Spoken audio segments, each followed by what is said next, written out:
ज्वारीच्या पिठापासून असा टेस्टी आणि हेल्दी नाश्ता एकदा बनवाल ना तर खरंच सांगते परत परत बनवाल, इतका टेस्टी आणि पटकन तयार होतो।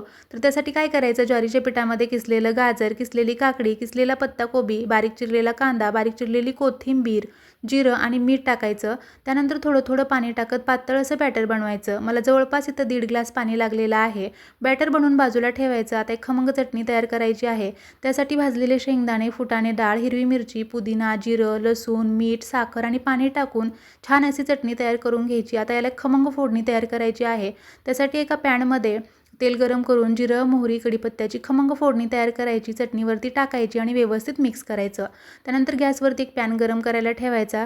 पॅन छान गरम झाला की तेल लावून घ्यायचं आणि तयार केलेल्या बॅटरचं छान असं धिरडं टाकून घ्यायचं।